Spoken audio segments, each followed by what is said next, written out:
Hello, grade 6 and 8 Bible. Welcome to our next BCC Bible Crash Course. Lesson number 2. Last class or last session, we focused on creation, the fall, the flood, the Tower of Babel, and then up until this point where God begins his plan of redeeming this world. He puts the action into it. And so we see this, and I have this labeled as the chosen, because you will see Abraham was chosen by God to be the redemption or be part of the redemption to this world. So here's a little timeline of what we've gotten so far. So we started at the very beginning with creation in the Garden of Eden, where God in 6 days spoke the world into being, rested on the seventh, gave man work, placed them in the Garden of Eden, and then sin, right? The fall of mankind. Sin has entered into the world, and we can no longer be right with God. There's a separation, and we are being withheld from God's glory. God's glory is being withheld from us, and so God, in love, begins this plan, this action plan of redeeming the world. And God's plan of redemption starts with Abraham. And so today we will be focusing on Abraham right up to the time of Egypt. We continue in Genesis 15. Abraham, okay, just to give you a little heads up, he is a descendant of Noah. In fact, if you look at the times given by the Bible, Noah and Abraham, they lived on earth together for many years. And so for someone like Abraham, the idea of a God who is powerful enough to flood the whole earth, right? A God who desires to be served and loved, right? This God is something that could be very real for him. And we do know that God is not a worshiper of Yahweh or the God of creation. And so um, we also know that because Abraham didn't worship God, he's not deserving of God's plan, God's love, God's desire to use him. In fact, we see from this that it's all God. God choosing, God justifying, and God sanctifying Abraham to make him the father of many nations, through which God will bring salvation and bless the whole world. Okay, next slide. So Abraham's story, this is a crash course. We're not going to go through every single one, but we do want to highlight some important things. So you can see my highlights on the left side here. Abraham's call in Genesis 15. Okay, Abraham was living in a land called Ur. Okay, it's in the eastern part of the Middle East. It was known, okay, for pagan worshiping. Like they worship false gods there. They made up gods and they worshiped them there. But God went to Abraham and called to him and promised him, if you leave, I will give you land. I will give you a place for your family and your descendants to have. God promises many descendants. He said, I will make your descendants as numerous as the stars in the sky and the sand on the seashore. Like, wow, that's pretty cool. Noah or Abraham's getting pretty old. His wife is in her late 70s, right? They're thinking the days for having babies is probably over, but God still promises them. And the important thing is, Abraham was not some high and mighty person. He was one of the few people in this time who didn't have a descendant. He didn't have someone who could receive Abraham's inheritance. And Abraham even mentions this in the story. He's like, all of my all of my inheritance, everything I have when I die is going to some guy in Damascus, right? Do something for me. Give me a child. Children were a symbol of God's love, or the God's love at that time, small g. So those are the highlights. This is what the first part, Abraham's call to be called by God and to go and to leave his land and make for where God is leading him. So God redeemed Abraham and God chose to make a covenant with him. And so they cut these animals in half, and God puts Abraham to sleep. And in this sleep, Abraham sees God passing through. Now, what's typical of this time is that covenants would be made. However, it would be both people who walked through the dead animals and basically saying, if I break this covenant, we will be turned into one of these animals. We'll be cut in half. Okay, it's not that nice, but that's what they're saying. And so by God going through and these animals cut in half, and not Abraham. He's making a statement saying, you know what? I know you're not going to be able to do this, but this covenant is made by me. I make it, and I am the one upholding it. And so this has nothing to do with Abraham's goodness. It's all about God's and God's desire to see redemption and salvation brought to this world through Abraham. So Abraham, with the promise of many descendants, he goes. God also mentions here, and it's very important because we'll get to the end of this, or we'll talk about this at the end of today's session again. He says to him, your descendants are going to be numerous. However, they're going to be sojourners in a foreign land for 400 years. Like I promised you this land, but there's 400 years of sojourning coming, and it's not going to be nice. So they go through Abraham and Sarah's offspring, the whole world will be blessed. That's another promise by God. God's desire is for all the world, all the nations, all the tongues, and all the languages that were dispersed from the Tower of Babel. He's going to bring them all back. And his plan to do that is through this little man with no descendants, no offspring yet. And he says, through you, I'm going to bless the whole world. Okay? Abraham, he responds to God's call, and he leaves home for this promise that God has given him. And a huge step of faith. And then later on in Hebrews, we see it's counted to him as faith. He's one of those people who goes not knowing the future, but he trusts God with it. So Abraham leaves Ur, and on this promise of God, this covenant, he starts to wander, and he starts following God's lead. They're on the move.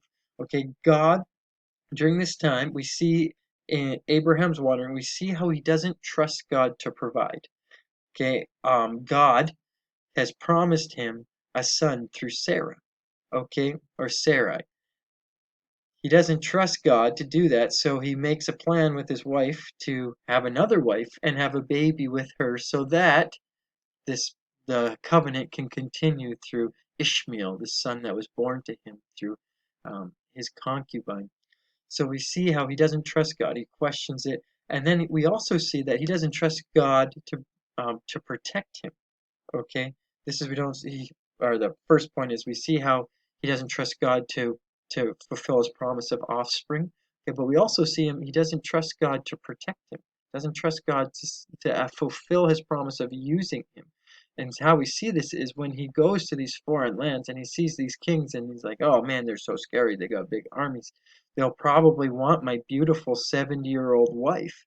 And so when they come to Abraham, like, oh, hey, how are you? Right? He's like, oh, who's this beautiful lady? He's like, well, it's really my wife, but I'm not going to tell you that. So he tells these people, oh, she's my sister. And so they take his sister in to be their wife. Nothing happens, but Abraham gets caught and he basically gets told, get out of here. Okay, so during this time we see how Abraham has not been able to commit and fulfill um, the covenant of trusting God. But remember, the covenant wasn't Abraham's, right? It was God's. And so also during this time, right, we also have a picture of this priestly order, the order of Melchizedek. And Abraham goes and he saves Lot.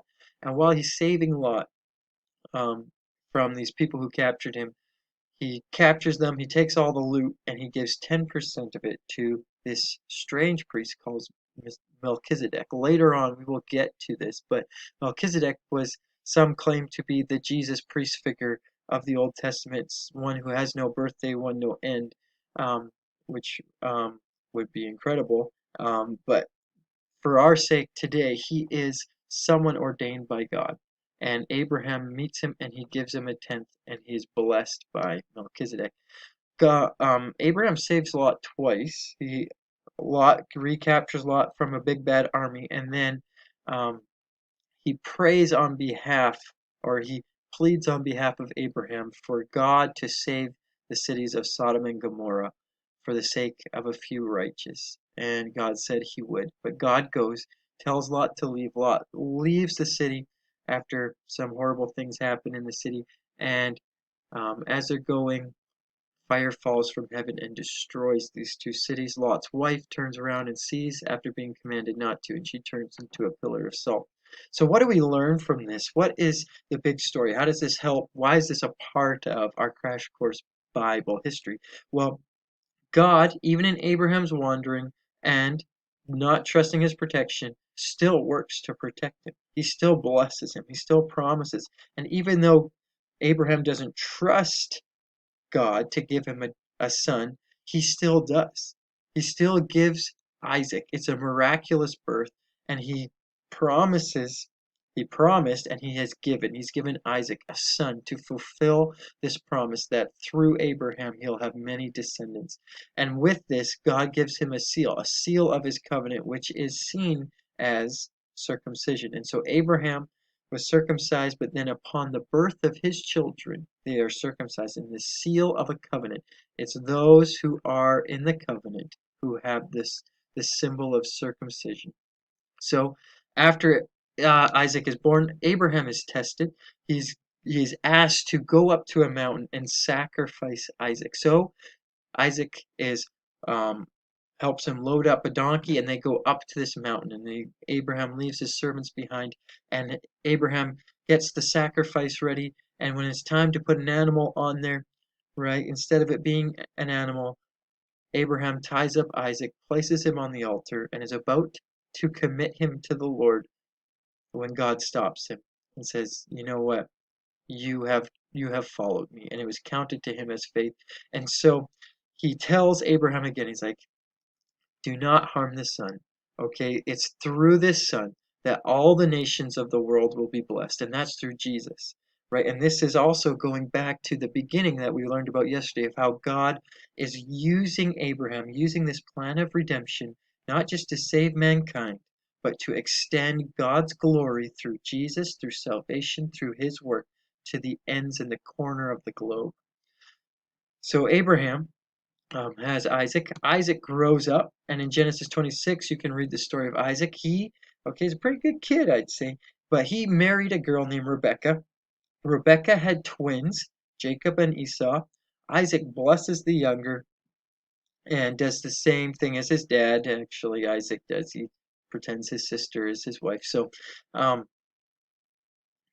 married to Rebecca. Rebecca was a woman who was not of the Canaanites. And for some reason, and for good reason, God didn't want any of the Canaanites to intermarry with his people. And so um, Rebecca was taken from the land where Abraham came from, and a land that wasn't known for, or was known for worshiping gods, but was taken into this redemptive family. And a part of this family, she gives birth to twins. And during this twin, there's two nations in her womb, and the older will serve the younger. And so this is something that was spoken over them during uh, their time in the womb, and it really came to flesh itself out in a quite literal way when they were older, because Isaac, okay, he was blind, couldn't see so much, and he was tricked out of giving the blessing to the older son Esau by by Jacob putting on skins on his arm and being blessed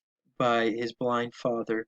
So he takes this blessing and he runs. Okay, and so after he's done, Isaac, knowing that his wife was very beautiful, right, saw some bad guys coming, claims her as his sister, and they finally find out that he's a liar and they give him his wife back. But it's interesting how he commits the same kind of treachery as his father. Um, so what's important here? Isaac gives birth to two nations, Esau and Jacob. Jacob would later be named as Israel, the father of the 12 tribes of Israel. But what we see here is the beginning of another picture that is throughout the Bible, is the reversal of God's kingdom. How God's kingdom is the opposite of what we would think of, or the man has made this world into. Because man has made it into the older and the stronger are the ones to be served, and the younger serve the older. However, in God's kingdom, he says there's two nations, yet the younger will serve the older. And so saying like, in my world, in my plan, it's not going to be how you expect it. It's not going to be as the world wants it. It's going to be a reversal. It's going to be one of love. It's going to be one of sacrifice. And so through this, God's story of redemption continues to the next generation as Jacob is born. this is going to be a really good place to end this video.